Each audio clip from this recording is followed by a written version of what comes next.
बिस्मिल्लाहिर्रहमानिर्रहीम। अस्सलामुअलैकुम वरहमतुल्लाहि वबरकातुहू। लाखों करोड़ों दरूद व सलाम नबी करीम सल्लल्लाहु अलैहि वसल्लम पर और आपकी हाल पर। आज का वीडियो लेक्चर बेटा बेहद इम्पोर्टेंट है।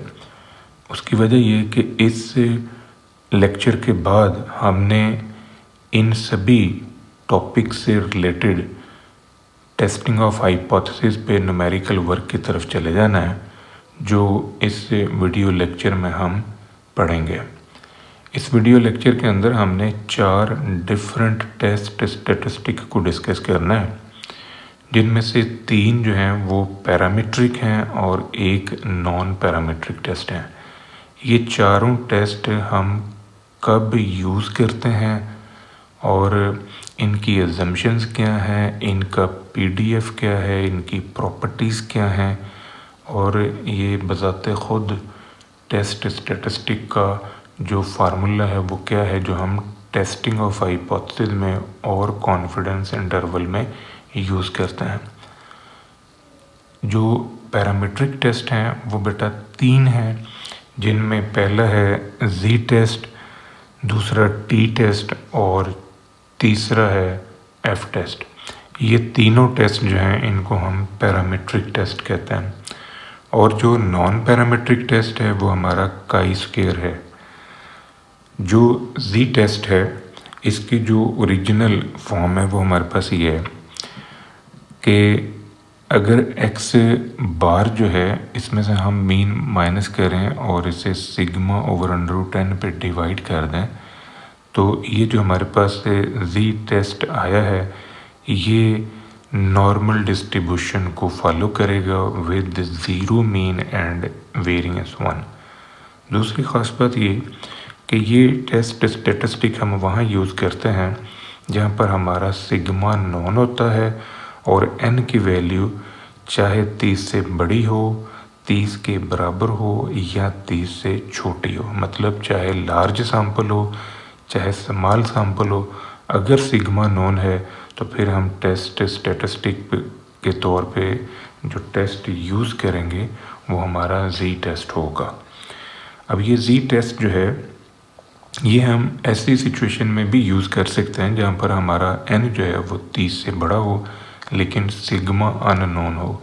तो फिर इस सिचुएशन में इस सिग्मा की जगह पर हम सैंपल का स्टैंडर्ड डेविएशन जो है वो यूज़ कर सकते हैं।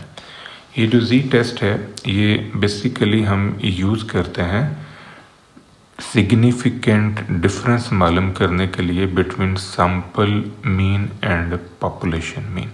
और इसका जो पीडीएफ है वो हमारे पास इस फॉर्म में है। और इस पीडीएफ में जो जी है उसकी रेंज -∞ टू +∞ है। ये पाई जो है ये कांस्टेंट है 3.14159 इसकी वैल्यू है। ई जो है ये भी एज ए कांस्टेंट हम यूज़ करते हैं 2.7183 इसकी वैल्यू। जो इसकी अजम्पशंस हैं, अजम्पशंस में हमारे पास है सबसे पहली ये कि जो डाटा है वो नॉर्मल डिस्ट्रीब्यूशन को फॉलो करेगा और जो पॉपुलेशन का वेरिएंस है वो हमेशा दिया जाएगा, यानी गिवन होगा, नॉन है। सैंपल साइज़ हमारा लार्ज और ऑब्जर्वेशन जो है वो सारी की सारी इंडिपेंडेंटली आइडेंटिकली डिस्ट्रीब्यूटेड होंगी। अब इंडिपेंडेंटली आइडेंटिकली डिस्ट्रीब्यूटेड से मुराद ये है कि इन सभी ऑब्जर्वेशन का जो मीन है वो म्यू है और जो वेरिएंस है वो सिग्मा स्क्वायर है। जी टेस्ट की एप्लीकेशन जो है हम जी टेस्ट कहाँ यूज़ कर सकते हैं, तो सबसे पहले आपने ये ज़हन में रखना है कि जो जी टेस्ट है इसको हम लार्ज सैंपल टेस्ट भी कहते हैं और इसको हम यूज़ करते हैं बेसिकली डिफरेंस बिटवीन 2 मीन्स की टेस्टिंग में। यानी जहाँ पर भी हमने 2 मीन्स के डिफरेंस को टेस्ट करना है वहाँ पर हम जी टेस्ट अप्लाई करेंगे, लेकिन ये ज़हन में रखना है कि सिग्मा स्क्वायर जो है वो नॉन होना चाहिए। जी टेस्ट हम प्रोपोर्शन की टेस्टिंग में भी यूज़ करते हैं और जी टेस्ट जो है ये पॉपुलेशन कोरिलेशन को टेस्ट करने में भी हम यूज़ करते हैं जब rho is equal to some numerical point हो। यानी अगर रो इज़ इक्वल टू 0 होगा और इसकी हम टेस्टिंग करेंगे तो वहाँ पर हम टी टेस्ट अप्लाई करेंगे। बट अगर rho population correlation coefficient is equal to some numerical point, जैसे 0.85 हो जाए, 0.75 हो जाए, तो वहाँ पर फिर हम जी टेस्ट यूज़ करते हैं। जी टेस्ट जो है ये सैम्पल मीन और पॉपुलेशन मीन के डिफरेंस को भी कंपेयर करने के लिए हम यूज़ करते हैं, यानी सिंगल सैम्पल के हवाले से भी इसकी टेस्टिंग हम कर सकते हैं। जो प्रॉपर्टीज़ हैं जी टेस्ट की, तो सबसे पहले आपने ये ज़हन में रखना है कि अगर एक्स नॉर्मल को फॉलो करता है तो एक्स बार जो है ये भी नॉर्मल डिस्ट्रीब्यूशन को फॉलो करेगा with mean mu and variance sigma square over N. और इससे जो आपने ये जी बनाया है, इस इंफॉर्मेशन से ये जी जो है ये स्टैंडर्ड नॉर्मल डिस्ट्रीब्यूशन को फॉलो करेगा विद मीन 0 एंड वेरिएंस 1। जो पीडीएफ है स्टैंडर्ड नॉर्मल डिस्ट्रीब्यूशन का, उसकी इक्वेशन हमारे पास ये है। जो मूवमेंट है जनरेटिंग फंक्शन है फॉर स्टैंडर्ड नॉर्मल डिस्ट्रीब्यूशन, तो ये जो म्यू है इसकी वैल्यू हम रखेंगे 0 और सिग्मा स्क्वायर यहाँ पर है तो इसकी वैल्यू 1, क्योंकि जो वेरिएंस है स्टैंडर्ड नॉर्मल डिस्ट्रीब्यूशन में वो 1 है। CDF जो है ये हम मालूम कर सकते हैं इस इक्वेशन से। CDF क्यूमुलेटिव डिस्ट्रीब्यूशन फंक्शन है, एक ऐसा फंक्शन जो लोअर लिमिट से किसी स्पेसिफिक लिमिट तक प्रोबेबिलिटीज़ को सम अप करता है, दैट्स कॉल्ड CDF।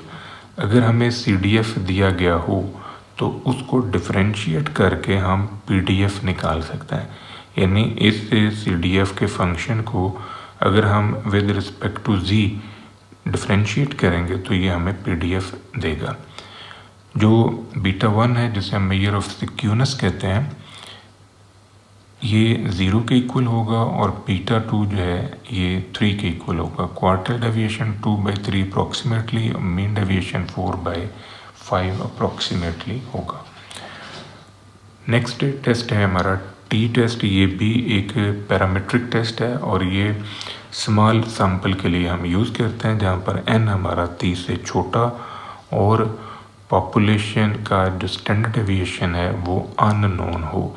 तो ऐसी सिचुएशन के अंदर हम ये टी टेस्ट का फार्मूला यूज़ करते हैं।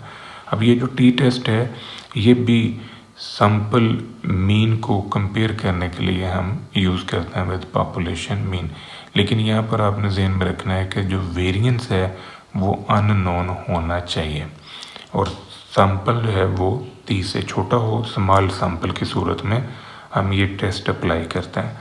ये इस टेस्ट स्टेटिस्टिक का PDF है और ये सिमेट्रिकल डिस्ट्रीब्यूशन है, टी डिस्ट्रीब्यूशन को ये फॉलो करता है और ये सिमेट्रिकल डिस्ट्रीब्यूशन है, लेकिन नॉर्मल की निस्बत इसकी जो पीक है वो ज़रा शार्प होती है। अजम्पशन जो है टी टेस्ट या टी डिस्ट्रीब्यूशन के हवाले से कि डाटा जो है वो नॉर्मली डिस्ट्रीब्यूटेड होगा और वेरिएंस जो है पॉपुलेशन का वो इक्वल होगा। अननोन तो होगा लेकिन वो इक्वल होगा। मतलब अगर आप दो पॉपुलेशंस पे बात कर रहे हैं तो दोनों का वेरिएंस होमोजीनियस मीन के इक्वालिटी होल्ड करेगी। ये बड़ा ही इम्पोर्टेंट पॉइंट है और ये बहुत इम्पोर्टेंट अजम्पशन है। अगर ये इक्वालिटी वाली अजम्पशन वायलेट हो जाती है तो फिर हम टी डिस्ट्रीब्यूशन को इसकी ओरिजिनल फॉर्म में यूज़ नहीं कर सकते। ऑब्जर्वेशन जो है वो इंडिपेंडेंट होंगी, sample size must be small. T test की या टी डिस्ट्रीब्यूशन की जो एप्लीकेशन है, सबसे पहले कि ये वन सैम्पल टी टेस्ट के तौर पे यूज़ किया जाएगा जहाँ पर हम सैम्पल मीन और पॉपुलेशन मीन को कंपेयर करेंगे। और अगर आप दो डिफरेंट सैम्पल्स को टेस्ट कर रहे हैं तो ये फिर इंडिपेंडेंट टी टेस्ट के तौर पे यूज़ किया जाएगा कि दोनों जो सैम्पल्स हैं वो उनके जो मीन्स हैं वो इक्वल हैं या उनके मीन्स में कोई फ़र्क है।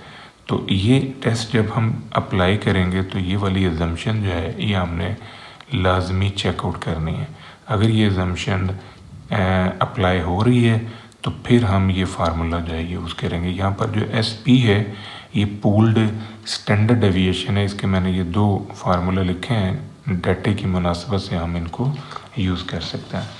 इसके अलावा जो पेयर्ड ऑब्जर्वेशंस हैं, पेयर्ड ऑब्जर्वेशन में इंफॉर्मेशन जो हमें गिवन होती है वहाँ पर हम टेस्टिंग जब अडॉप्ट करते हैं तो टी टेस्ट की हेल्प लेते हैं, यानी ये टी टेस्ट जो है ये हम यूज़ करते हैं पेयर्ड ऑब्जर्वेशन की सूरत में। अब पेयर्ड जो है 2 तरह की है, एक नेचुरल पेयरिंग है, एक डिज़ाइंड पेयरिंग है। तो नेचुरल पेयरिंग वो होती है जहाँ पर बिफोर एंड आफ्टर का कॉन्सेप्ट है, यानी बेसिक एक्सपेरिमेंटल यूनिट्स हमारे सेम है और एक ही ट्रीटमेंट को अप्लाई करने से पहले और अप्लाई करने के बाद के रिजल्ट्स को हम असेस कर रहे होते हैं। तो जहाँ तक डिज़ाइन पेयरिंग का ताल्लुक है वहाँ पर एक्सपेरिमेंटल यूनिट्स हमारे सेम हैं, लेकिन इनके ऊपर हम 2 डिफरेंट ट्रीटमेंट्स को अप्लाई करते हैं। तो उन दोनों में से फिर कौन सी ट्रीटमेंट बेस्ट है इसको हम असेस करने की कोशिश करते हैं। तो ये हमारा पेयर्ड ऑब्जर्वेशन का टॉपिक है, यहाँ पर भी हम टी टेस्ट यूज़ करते हैं। कोरिलेशन कोफिशिएंट की टेस्टिंग में भी टी टेस्ट जो है ये हम यूज़ कर रहे होते हैं। अगर हम सिंपल कोरिलेशन को टेस्ट करेंगे तो ये टी टेस्ट का फार्मूला यूज़ होगा, अगर हम पार्शियल कोरिलेशन को टेस्ट कर रहे हैं तो फिर ये फार्मूला यूज़ होगा। यहाँ पर जो के है ये डॉट के बाद के वेरिएबल्स हैं, यानी ये कोरिलेशन कोफिशिएंट जो है इंटरडिपेंडेंस को स्टडी करता है between variable 1 and 2 keeping the effect of third variable as constant. तो जितने वेरिएबल आपने कांस्टेंट लिए हुए हैं उनकी जो तादाद है वो यहाँ पर हम यूज़ करेंगे। अगर हम टी का स्केयर ले लें, मतलब इसका अगर हम स्केयर ले लें तो फिर ये एफ डिस्ट्रीब्यूशन को फॉलो करेगा और इसकी जो डिग्री ऑफ फ्रीडम्स होंगी 1, n-2। इसी तरह अगर हम इसका भी स्केयर ले लें तो ये भी एफ डिस्ट्रीब्यूशन को फॉलो करेगा, बट फिर यहाँ पर जो डिग्री ऑफ फ्रीडम है ये n(k-2) होगी। रिग्रेशन एनालिसिस के अंदर भी हम टी टेस्ट को यूज़ करते हैं। अगर हम रिग्रेशन कोफिशिएंट को टेस्ट कर रहे हैं तो ये फार्मूला टी का यूज़ कर सकते हैं, और अगर हम वाई इंटरसेप्ट को टेस्ट कर रहे हैं तो फिर टी का हम ये फार्मूला यूज़ कर सकते हैं। दोनों स्मॉल सैंपल की सूरत में यूज़ होंगे। जो प्रॉपर्टीज़ हैं टी टेस्ट के हवाले से, टी टेस्ट जो है ये नॉर्मल डिस्ट्रीब्यूशन को फॉलो करता है फॉर लार्ज सैंपल। अगर सैंपल का साइज़ जो है वो 30 से बड़ा हो जाए तो फिर ये नॉर्मलिटी को फॉलो कर जाएगा। जो एक्सपेक्टेड वैल्यू है टी की वो 0 है और जो वेरिएंस है ये n/n-2, और यहाँ पर ये अपने जहन में रखना है कि n जो है वो 2 से बड़ा होना चाहिए। अगर n की वैल्यू 2 है तो फिर ये इन्फिनिटी में चला जाएगा, अनडिफाइंड होगा। अगर n की वैल्यू 1 है तो फिर ऐसी सिचुएशन में जो टी टेस्ट है या टी डिस्ट्रीब्यूशन है ये काशी डिस्ट्रीब्यूशन को फॉलो कर जाती है। जो CDF है cumulative distribution function for T distribution, तो उसके लिए हम ये फार्मूला या ये इक्वेशन जो है ये यूज़ करेंगे। CDF बेसिकली प्रोबेबिलिटीज़ को क्यूमुलेट कर रहा है from lower limit up to specific value. Degree of freedom जो है टी टेस्ट में जो हम यूज़ करते हैं वो n-1 है, और ये n जो है ये पैरामीटर है टी टेस्ट का या टी डिस्ट्रीब्यूशन का। अगर मोमेंट जनरेटिंग फंक्शन की बात करें तो ये बड़ा इम्पोर्टेंट कॉन्सेप्ट है कि टी डिस्ट्रीब्यूशन का मोमेंट जनरेटिंग फंक्शन होल्ड नहीं करता। मीन मीडियन मोड जो है ये तीनों आइडेंटिकल होते हैं अगर टी की वैल्यू हमारी 0 है और टी की रेंज जो है -∞ टू प्लस है। चौथा हमारा टेस्ट स्टेटिस्टिक है जिसे हम एफ टेस्ट कहते हैं, और ये एफ टेस्ट जो है ये हम मीन्स की बजाय वेरिएंसेस को कंपेयर करने में यूज़ करते हैं। यानी वेरिएंसेस की जहाँ पर हमने टेस्टिंग करनी है वहाँ पर हम एफ टेस्ट जो है वो यूज़ करते हैं। इसके अलावा जो एफ टेस्ट है वो रिग्रेशन मॉडल्स में भी और अनोवा टेस्टिंग में भी हम यूज़ कर रहे होते हैं। और ये ज़हन में रखना है कि जो टी टेस्ट और एफ टेस्ट हैं ये स्मॉल सैंपल टेस्ट हैं। उसकी रीज़न ये है कि इनमें जो हमारे पास सैम्पल्स होते हैं वो 30 से छोटे होते हैं, यानी n वहाँ पर जो है वो 30 से छोटा होता है। ये हमारे पास एफ स्टैटिस्टिक का PDF है। यहाँ पर N1 और N2 जो है ये डिग्री ऑफ फ्रीडम्स के तौर पे हम यूज़ कर रहे होते हैं। अजम्पशन जो है एफ टेस्ट की, सबसे पहले ये कि डाटा जो है वो नॉर्मली डिस्ट्रीब्यूटेड होना चाहिए और ऑब्जर्वेशन जो है वो इंडिपेंडेंट हों, यानी जो ऑब्जर्वेशन आपने एज ए सैम्पल सेलेक्ट की हुई हैं वो इंडिपेंडेंटली आपने सेलेक्ट की हैं। वेरिएंसीज को जब हम कंपेयर करते हैं 2 या 2 से ज़्यादा सैम्पल्स के, तो वहाँ पर हम ये एफ टेस्ट जो है वो यूज़ करते हैं। और जहाँ पर भी वेरिएंसेस की इक्वलिटी की बात होगी तो होमोजीनियस वेरिएंसेस के हवाले से ये बात होगी। एप्लीकेशन जो एफ टेस्ट की हैं कि हम पॉपुलेशन वेरिएंसेस को कंपेयर करते हैं और इसके अलावा सेवरल मीन्स को हम कंपेयर करते हैं अनोवा में, तो वहाँ पर भी हम एफ टेस्ट जो है वो यूज़ कर रहे होते हैं।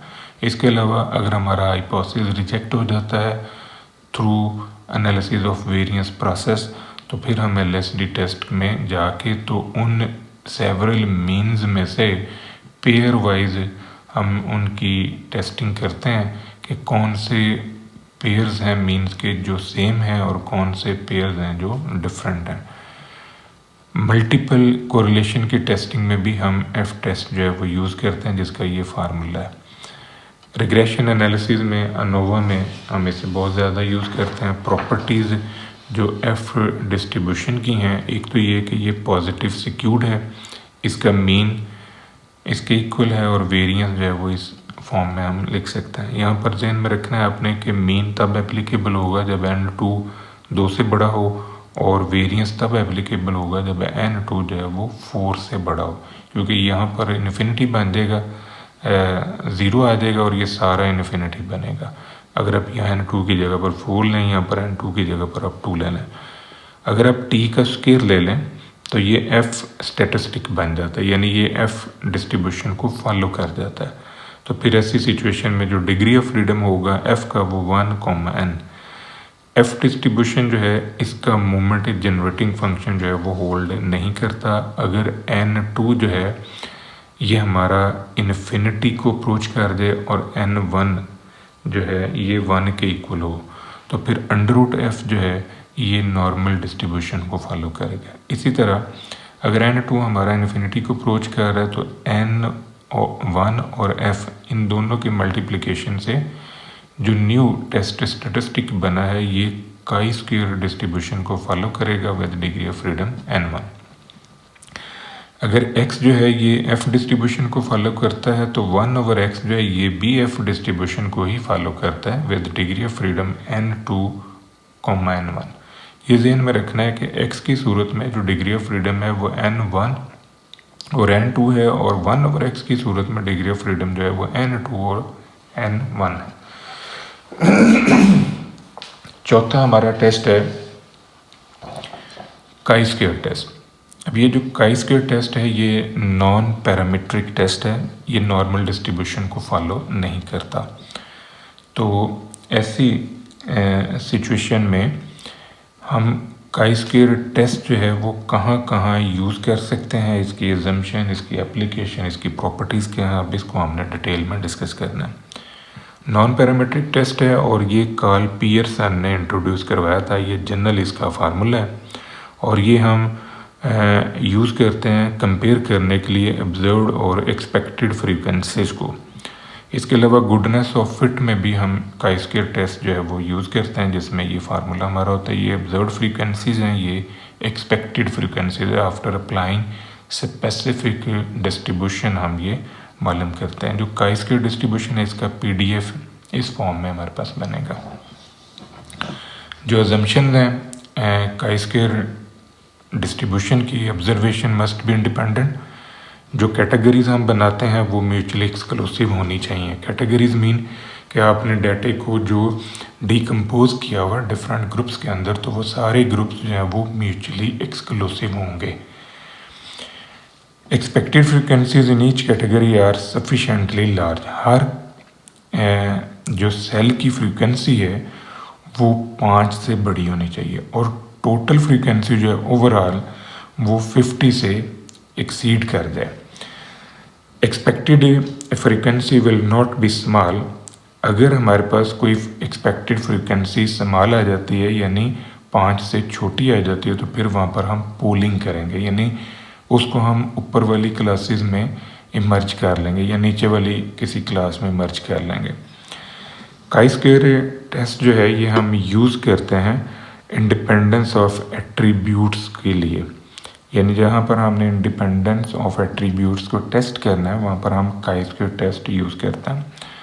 chi-square टेस्ट जो है ये वेरिएंस की टेस्टिंग में भी यूज़ होता है। इसके अलावा गुडनेस ऑफ फिट में हम इसे यूज़ करते हैं डिस्ट्रीब्यूशन की फिटिंग मालूम करने के लिए, क्या है हमारी डिस्ट्रीब्यूशन जो है वो यूनिफॉर्म है, पॉइसन है, नॉर्मल है या बाइनोमियल है या exponential and so many others.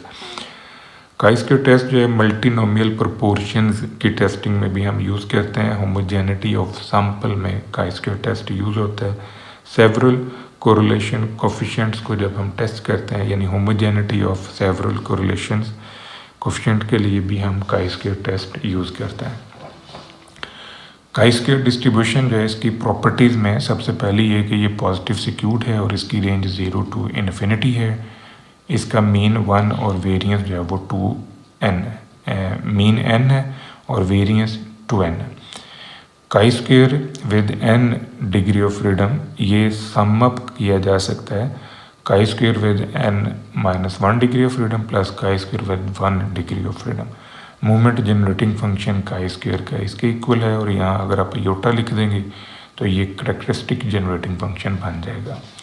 अगर z1 जो है ये chi-square डिस्ट्रीब्यूशन को फॉलो करता है with degree of freedom n1 और z2 chi-square डिस्ट्रीब्यूशन को फॉलो करता है with degree of freedom n2, तो z1 प्लस z2 chi-square को फॉलो करेगा with n1 plus n2 degree of freedom. जो मोमेंट सिक्यूनेस है वो 8/n के इक्वल और मोमेंट कर्टोसिस जो है ये 3 + 12/n के इक्वल है। chi-square का जो मॉड है वो n-2 के इक्वल है। ये तो बेटा आज का हमारा टेस्ट स्टैटिस्टिक्स के ऊपर लेक्चर जिसमें हमने चारों टेस्ट के ऊपर डिटेल में पढ़ा। दुआ में याद रखिएगा। इंशाल्लाह अगली वीडियो के साथ फिर हाजिर होंगे। फी मान अल्लाह।